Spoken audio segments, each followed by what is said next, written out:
est le message du gouvernement algérien dans cette crise du Niger?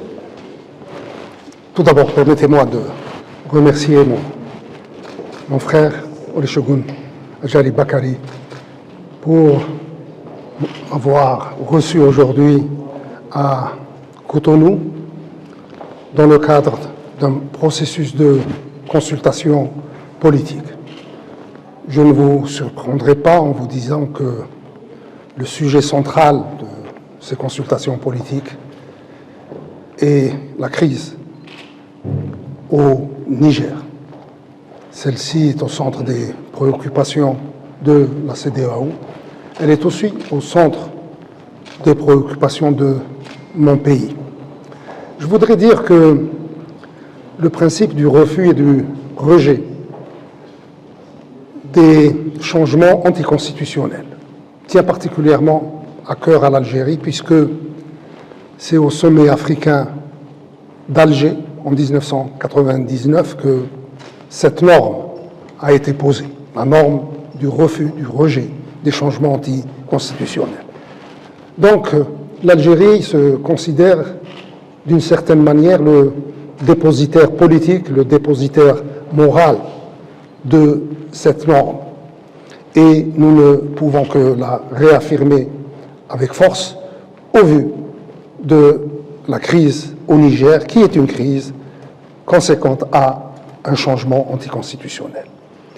Le deuxième point qui est au cœur de nos discussions, c'est le quoi faire pour un retour rapide à l'ordre démocratique, à l'ordre constitutionnel. C'est là un deuxième axe de nos consultations, de nos discussions, de nos échanges de vues.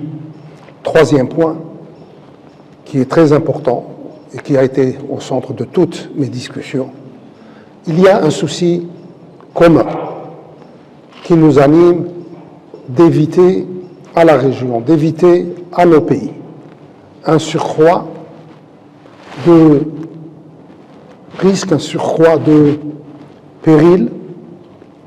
L'Algérie, tout comme le Bénin, sont solidement attachés à la priorité à donner au développement économique et social. Et je crois que le président, M. Patrice Talon, le président du Bénin, était particulièrement insistant sur ce point. Les ressources de l'Afrique doivent aller prioritairement au développement économique et social. Et c'est notre souci. Toutes ces crises, tous ces changements qui font diversion, qui nous obligent à regarder ailleurs que vers l'objet central, la raison d'être de nos États, et le développement économique et social est un temps perdu. Je dois dire que nous sommes au sein de la CEDEAO, comme en Algérie, sur une même ligne de travail, celle de coordonner au maximum nos efforts pour aboutir à un objectif commun, aboutir à la réalisation d'un objectif commun, c'est celui de restaurer l'ordre constitutionnel au Niger. Vous êtes contre l'intervention militaire, votre pays est contre l'intervention militaire au Niger. Quelle solution vous avez et quelles concessions les poussistes sont prêts à faire? Est-ce que vous avez discuté avec eux, parce qu'il y a de vos collègues qui étaient là-bas? Quelles concessions, quelles garanties vous ont données? Je vais vous être très, très franc, comme on doit l'être toujours avec des frères. Et je me sens au Bénin parmi mes frères et au sein de ma famille. L'Algérie n'innove pas. L'Algérie a été systématiquement contre les interventions étrangères, partout où elles se sont produites, avant que ne soient épuisés les moyens pacifiques. Je vais vous donner quelques exemples. Nous avons mis en garde avec beaucoup de force contre l'intervention américaine en Irak. Regardez dans quel état est l'Irak. Nous avons mis en garde avec beaucoup de force aussi contre les interventions militaires en Syrie. Regardez dans quel état est la Syrie. Nous avons, toujours avec la même force, mis en garde contre l'intervention militaire en Libye, regardez où en est la Libye. Le recours à la force, pour ce qui concerne l'Algérie, a toujours été un élément de complication et non pas un élément de solution. Et c'est pour cela que nous donnons la priorité actuellement. Et c'est cela qui nous intéresse. Et c'est cela qui est important. Je crois sincèrement que la CEDEAO, tout comme l'Algérie, à travers les efforts qu'il déploie actuellement, travaille à promouvoir une solution pacifique à cette crise. Nous sommes dans cette phase-là. Dans quel délai? Pardon? Dans quel délai? Ce n'est pas à moi, je ne crois, fixer des délais. Ce que je peux vous dire, c'est qu'un envoyé spécial du président de la République était hier à Niamey, comme moi-même j'ai été dépêché auprès de deux pays frères de la CEDEAO. Nous allons faire le bilan de toutes ces initiatives qui ont été prises par le président de la République, et c'est à lui qu'il appartiendra de tirer les conclusions. Monsieur le ministre des Affaires étrangères, est-ce que le Bénin tient à participer à une... Qui est mon frère, le ministre Attaf, de nous rendre visite ici à Cotonou, porteur d'un message du président Tebboune, de son excellence le président Tebboune, pour le président Patrice Talon. Je tiens à dire que dès la survenance de cette crise, les présidents Talon et Tebboune ont été parmi les premiers à échanger, à discuter, et sont restés en contact permanent depuis ces 3 semaines. Je voudrais également mettre l'accent sur ce que vient de dire mon frère, le ministre Attaf, sur la convergence de points de vue entre l'Algérie et la CEDEAO, et donc par ricochet entre l'Algérie et le Bénin sur cette crise au Niger. Nous partageons cet attachement à la conquête du pouvoir par les urnes et non par les armes. Nous partageons également le fait qu'on ne peut pas laisser prospérer au sein de la région des régimes militaires non constitutionnels.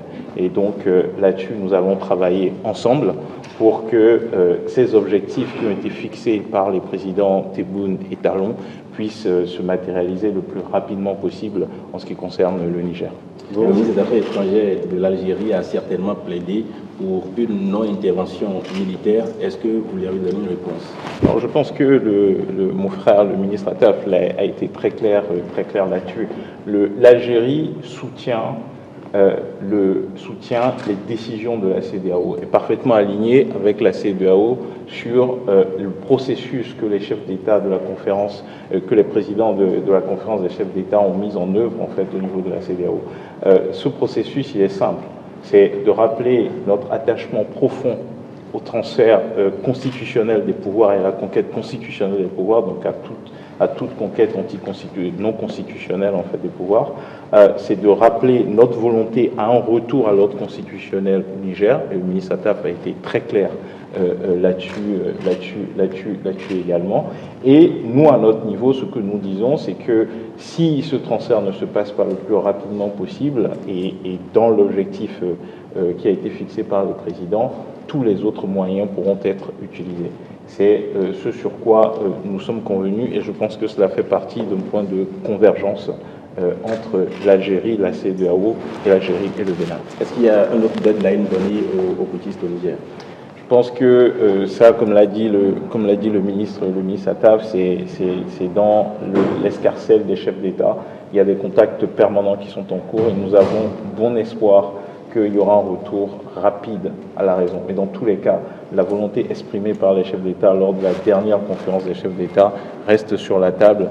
C'est un retour à l'ordre constitutionnel. Je crois que oui, je voulais juste, parce que les questions se font insistantes sur le sujet des délais. Oui. Je crois qu'il y a un temps pour tout, comme on le dit. Nous sommes actuellement dans le temps de la recherche d'une solution politique. Qu'il s'agisse de la CEDEAO ou des envoyés spéciaux étaient encore il y a pour ne pas dire quelques heures, il y a quelques jours à Niamey, ou nous-mêmes, l'envoyé spécial du président de la République était à Niamey dans la journée d'hier. Donnons sa chance à cette phase de la recherche de la solution politique.